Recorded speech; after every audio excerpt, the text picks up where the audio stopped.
अनूप जलोटा जी, देखिए जिस तरीके से अभी आरके सिंह जी भी जिक्र कर रहे हैं, कहीं ना कहीं हम देखते हैं कि बॉलीवुड जिस तरह से इमेज क्राइसिस से गुजर रहा था, उसमें ऐसे लोगों की भी कमी होती चली जा रही थी। अब ये एक नया स्टैंडर्ड सेट हो रहा है, अच्छी बात है, एक रे ऑफ होप दिख रही है कि जो ज़रूरतमंद हैं वो अब आगे आएंगे, बोल सकते हैं, मदद के लिए हाथ आगे बढ़ सकते हैं। लेकिन एक जो काला अध्याय है वो भी हमने देखा है। बहुत से लोग किस तरीके से चले गए, उनके लिए कभी कभी लगता है, गिल्ट फील होता है कि सिचुएशन अगर आज जैसी होती तो शायद वो ना जाते। नहीं, उन दिनों भी लोगों के दोस्त थे। मैं समझता हूँ कि किसी को तकलीफ आती थी, अगर कभी राज कपूर जी को तकलीफ आती थी तो लोग पहुंचते थे कि भाई चलिए अगली फिल्म आप बनाइए, हम आपका साथ देंगे। जब मेरा नाम जोकर पूरी तरह पिट गई थी तो उनकी ये हालत नहीं थी कि वो बॉबी बना पाते, लेकिन लोग आए कि नहीं आप बनाइए। मुझे याद है कि हिंदुजा फैमिली हमेशा राज कपूर जी को हेल्प करती रही कि आप चिंता मत करिए। आप गोपी हिंदुजा जी ने मुझे खुद बताया कि जब भी कोई तकलीफ आती थी मैं कहता नहीं बनाओ और बनाओ, मैं देता हूँ पैसे। तो इस तरह की फैमिलीज हैं, इस तरह के लोग हैं जो सपोर्ट करते थे। और फिर एक बॉबी फिल्म बन के निकली जिसने पुराने जितने कर्जे थे, जितनी परेशानियां थी, वो राज कपूर जी की सब धो दी, सब ठीक हो गया।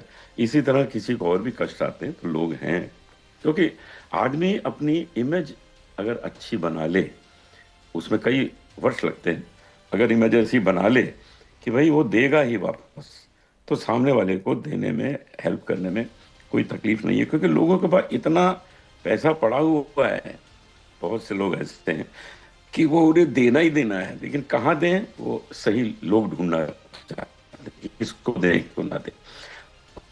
सही लोग हैं ये। राजपाल यादव सही है। राजपाल यादव अगर कल फिर फिल्म बनाएंगे तो इनको मदद करनी चाहिए, क्योंकि इन्होंने, इनकी नीयत खराब नहीं है। कभी किसी की एक कोशिश फेल हो जाए इसका मतलब ये नहीं कि वो हमेशा फेल होगा। इनको फिर भी मदद करनी चाहिए और इस बार इनको निकालना है बाहर, तरीके से निकालना है। और मुझे पूरी उम्मीद है कि इस सोमवार को 16 तारीख को, उस दिन मैं तो ह्यूस्टन में हूँगा अमेरिका में, लेकिन मुझे पूरी उम्मीद है कि 2-3 करोड़ रुपया देकर वो बाहर आएंगे और उसके बाद धीरे धीरे बाकी पैसा दे दिया जाएगा। चाहता हूँ कि जो लोग इसमें जिन्होंने फाइनेंस किया था वो इस बात को समझें। मुकेश त्यागी जी ने अभी आरके सिंह जी से गुजारिश की है फ्री में केस लड़ने की। सर, मैं आपकी भी ओपिनियन उस पर चाहूंगी, क्योंकि अभी चूंकि केस कोर्ट में है, लेकिन अब आप जैसे अनुभवी वकील जब इस तरह की बातें करते हैं तो एक उम्मीद की किरण तो जागती है। उस पर मैं आपका रिएक्शन चाहूंगी सर। नहीं नहीं, फ्री ऑफ कॉस्ट तो बिल्कुल मैं तैयार हूँ। मुझे बहुत ही अच्छा मैं ऑब्वियसली मुझे मैं तो पहले भी बोला हूँ कि आई विल बी ऑनर्ड, क्योंकि राजपाल यादव जी को मैं बहुत लाइक करता हूँ। उनकी लगभग सारी फिल्में हमने देखी है और रिपीटेडली मैं देखता हूँ। जब भी लाइट मूड में आता, मतलब मुझे ऐसा लगता है कि थोड़ा सा लाइफ के बर्डन्स बढ़ गए हैं, तो मैं उनको देखता हूँ, गालिब को सुनता हूँ। तो ये कुछ ऐसे लोग हैं जिनके साथ जिनसे मैं मिला नहीं हूँ, लेकिन मैं ट्रैवल करता रहता हूँ उनके साथ। ये अच्छी बात है सर। वकीलों में मैंने थोड़ी ये जो साहित्यिक समझ, शेर व शायरी, गालिब को पसंद कर रहे हैं आप, कॉमेडी पसंद कर रहे हैं, फिल्में पसंद कर रहे हैं, अच्छी बात है सर ये, क्योंकि हमेशा हमने बहुत सीरियस नोट पर देखा है, आप लोगों को बड़ा टेक्निकल होते हुए देखा है। नहीं, जानती हैं सुकुनल, हमारा जो पेशा इतना बोझिल पेशा है ना, उसमें आपकी अंतरात्मा के ऊपर एक ऐसा पत्थर रख दिया जाता है कि, और नेगेटिविटी इतनी बड़ी है कि हमें 24 घंटे दूसरों के झगड़े, लड़ाई, इन तमाम चीजों को करते करते पता ही नहीं चलता है कि पर्सनल लाइफ, प्रोफेशनल, ये बाउंड्री है कहाँ खत्म हो गया। और जब आप बहुत सारे इस टाइप की केसेस को, जैसे अब अनूप जी का पूरा व्यक्तित्व आप देखेंगे, बड़ा शांत चित्त व्यक्तित्व है, जैसे लगता है कि बोलते हैं तो बोलते समय भी भजन निकल रहा है। लेकिन हम लोग का पेशा ऐसा है कि हम लोग बोलेंगे भी तो लगेगा कि हम लड़ाई कर रहे हैं। तो ये रफ एजेस तभी खत्म हो पाएगी जब आपके अंदर थोड़ी साहित्य हो, थोड़ा म्यूजिक हो, गजल हो, थोड़ी सी वर्जिश हो। ये चीजें बहुत जरूरी हैं, अदरवाइज थोड़ी मुश्किल बढ़ जाती है। बहुत अच्छी बात कह रहे हैं सर आप। बहुत अच्छी बात कह रहे हैं मुकेश त्यागी जी।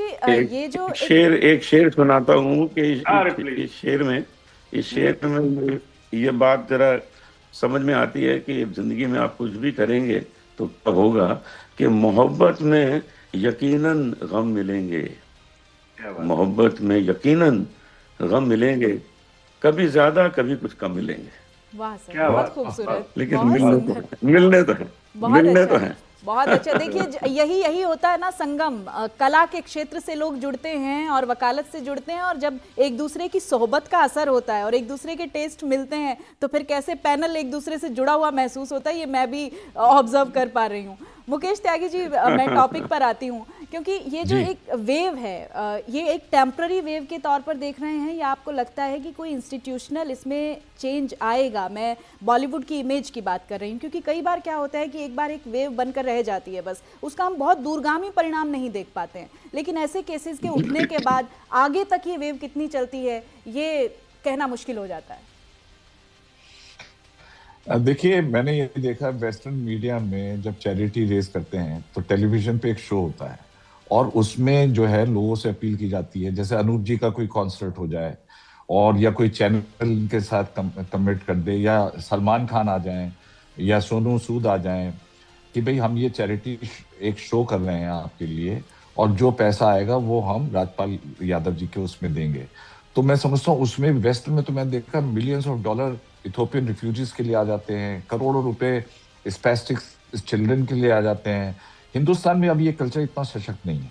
तो मैं समझता हूँ अगर टेलीविजन चैनल अपने यहाँ से फ्री वो करें और एक प्रोग्राम ऐसे, मैं कह रहा हूँ राजपाल यादव छोड़िए, ऐसे बहुत से आर्टिस्ट हैं जो स्ट्रगल कर रहे हैं, जिनके पास मेडिकल फैसिलिटीज नहीं है, वो बेचारों के पास हॉस्पिटल में जाने के पैसे नहीं है। एक जमाने में, अपने जमाने में दिग्गज कलाकार हुआ करते थे, म्यूजिक अरेंजर्स है, स्पॉट बॉयज हैं। ये ऑर्गेनाइज इंडस्ट्री नहीं है, मैं आज आपको बता दूं।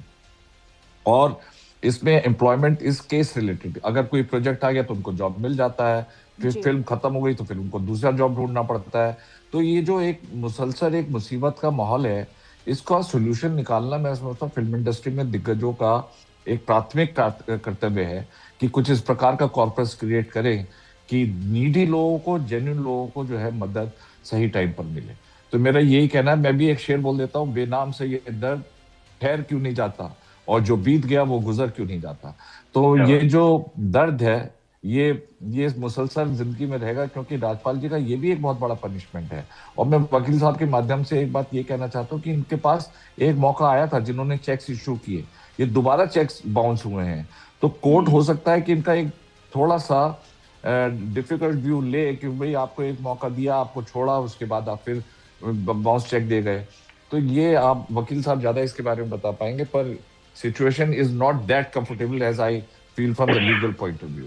आर.के. सिंह जी, अभी जिस तरीके से मुकेश त्यागी जी भी जिक्र कर रहे हैं और वेलफेयर फंड्स की मैं भी बात करना चाहूंगी सर, उससे कहीं ना कहीं लगता है आपको कि लीगल डिस्प्यूट्स कम होंगे? नहीं, देखिए, आदमी, एक मनुष्य ना, एक इंसान बाय नेचर लिटिगेंट नहीं होता है, मेरा ये मानना है। मैं बहुत क्लोजली लोगों को ऑब्जर्व करता हूँ जो लिटिगेंट होते हैं, जो भी सुप्रीम कोर्ट तक पहुंचते हैं, आप समझ लीजिए धुरंधर ही होंगे जी। लोकल कचहरी से स्टार्ट करते करते वो हाई कोर्ट पहुंचते हैं, वो सुप्रीम कोर्ट पहुंचते हैं, तो उनके अंदर लड़ने का जज्बा बड़ा जबरदस्त होता है। लेकिन कहीं ना, मैं देखता हूँ, उनको ऑब्जर्व करता हूँ, तो बाई नेचर वो लिटिगेंट नहीं होते हैं। उनकी पूरी कोशिश यही होती है कि वो किसी तरीके से लिटिगेशन को अवॉइड करें। लेकिन बहुत बार ऐसी मुश्किल हो जाती है इंसान के पास कि वो, जब सब लोग शेर कह ही रहे हैं तो मैं भी कह ही देता हूँ, बात पूरी हो जाएगी, है ना। ये बड़ा अच्छा वो शेर है कि मुश्किल और हालात तो डर कैसा, जब जंग लाजिम हो तो लश्कर नहीं देखे जाते। वाह सर, बहुत क्या बात है। तो लड़ना पड़ जाता है, बहुत बार लड़ना पड़ जाता है। और मुकेश जी ने बिल्कुल सही कहा, ये दूसरी बार चेक बाउंस किया है, इससे उनकी एंटीसीडेंट जो है थोड़ी टेंटेड हो गई, थोड़ी टेंटेड हो गई है। हाँ, लेकिन जिस तरीके के वो इंसान है, क्योंकि इसके पहले उनके ऊपर कोई ऐसे मुकदमे नहीं थे, कोई हैबिचुअल क्रिमिनल नहीं है, ना ऑफेंडर है, ना कोई चीटिंग का केस है, ना तमाम चीजें हैं। बहुत एक साधारण चीज पे प्रोजेक्ट के लिए उन्होंने चेक लिया था, वो बाउंस कर गया, वो पे नहीं कर पाए, दूसरी बार भी पे नहीं कर पाए। तो एडमिटेड फैक्ट ये है कि एक जुडिशियल कॉन्साइंस कहता है कि कहीं ना कहीं आर्थिक हालात उनके बस के थे नहीं, वो उसको कंट्रोल कर नहीं पा रहे थे। Now the contribution has started coming, तो जजेस will take a very lenient view. लेकिन आप अपनी शो खत्म करने के पहले मेरी एक गुजारिश आप अनूप जलोटा जी तक पहुंचा दीजिए, अगर संभव हो सके। जी, फरमाए। बस शो खत्म होने के पहले आप अपनी वो बड़ी मशहूर भजन है जीनी रे जीनी जीनी चदरिया मना देंगे तो जरूर सुनेंगे। वैसे मैं एक बार बताऊं, अनूप जी मेरे व्यक्तिगत मित्र हैं और इनको मैंने जब भी रिक्वेस्ट करी है, ये हमेशा आकर के बिना किसी नखरे के ये गाते हैं, अपना हारमोनियम ले आते हैं। इनके अंदर इतनी उदारता है, मैं ऐसा व्यक्ति मैंने जीवन में नहीं देखा। तो अगली बार आप हमें भी याद कर लेंगे। और बहुत बार मैं वीडियो इनका देखता हूँ, इनके घर पे मैसेज बजती है और मैं रेगुलर वॉचर हूँ उस मैसेज की। अनूप जी, अक्सर हम देखते हैं कि जो हेल्प के